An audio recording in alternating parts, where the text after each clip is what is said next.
Ayan, seryoso na ako. Galit ako ngayon, naiinis ako.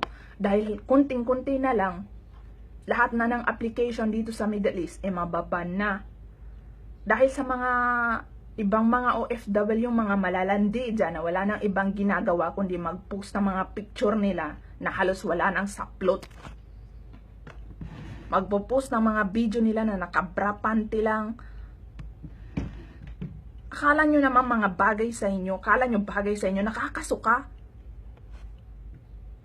Hindi sa pakikialam sa mga buhay nyo, mga OFW, yung ibang mga OFW dito sa Middle East. Hindi sa pakikialam sa buhay nyo yan eh. Kaya lang okay lang kung kayo lang. 'Di ba? Saka kayong naghahanap ng kapahamakan sa mga sarili nyo eh. Middle East to. Alam natin galing pa tayo sa Pilipinas kung anong pinagbabawal dito. Pumunta tayo dito para magtrabaho. Pumunta dito para magtrabaho.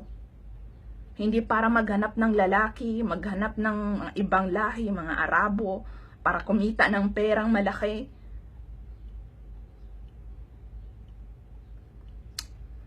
Grabe.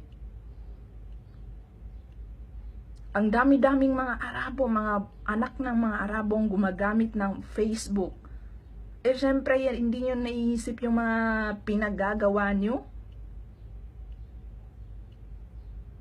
Tuloy na dadama yung ibang mga OFW na walang ginagawang masama. At saka itong Facebook, kung bakit ibaban nila to dito sa Middle East, dahil nga dun sa mga picture, dahil sa mga video, at saka yung mga video nyo na nire-record kasi, syempre yung number nila dito, talagang alam na alam natin kung ano yung mga pinagbabawal dito. Masarap ang bawal, diba? Pero masaklap kapag ka nahuli kayo. Tandaan nyo ha, hindi sa pakikialam sa mga buhay nyo. Bawat isa may sari-sariling paraan o kaligayahan.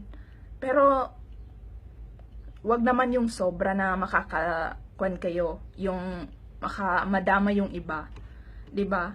Kasi alam nyo, mga OFW, mga malalandi, kapag pati itong Facebook pa nawala, di kawawa kami mga walang ginagawa. Alam nyo ba kung ito lang ang nagpapatanggal ng homesick namin, dito lang makikita yung family natin sa Pilipinas, tapos to pa mawawala sa atin.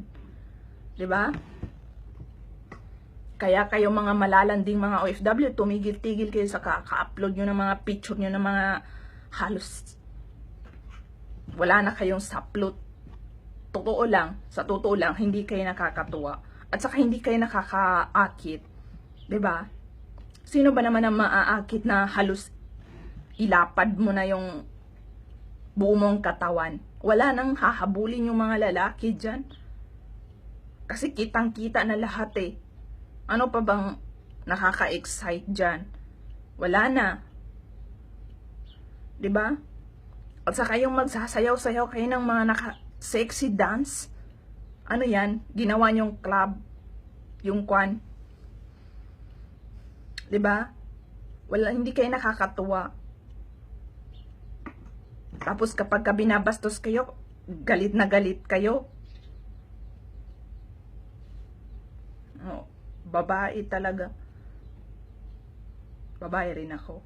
Pero pusong lalaki ako. Pero talagang ayaw na ayaw ko siguro sa babaeng ganun. Nakakasuka. 'Di ba? Yung mga post-post nyo na mga video na nagsasayaw-sayaw kayo na mga sexy dance, akala nyo naman ang nakakaakit. Sino ang maaakit dyan sa inyo? Yung mga itik lang. Yung mga ibang lahi. Yun ang maaakit sa inyo. Yung mga mababahong ibang lahi. 'Di ba?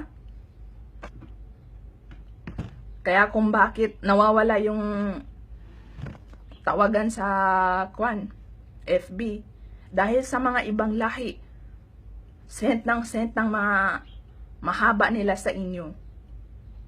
Nadidetect siguro yun. Kaya Ayun, ulitin ko, yung mga video nyo talaga na sumasayaw kayo ng mga sexy, nakabrapanting, hindi talaga nakakatuwa, nakakasuka, hindi bagay sa inyo. Hindi kayo, okay? Hindi kayo bold star na gumaganyan-ganyan kayo sa social media. Mga walang hiya, mga wala kayong respeto sa mga sarili nyo. Sa totoo lang. Tandaan nyo, kapag nawala itong Facebook, dahil yun sa inyo mga malalanding mga OFW. Kakabwisit.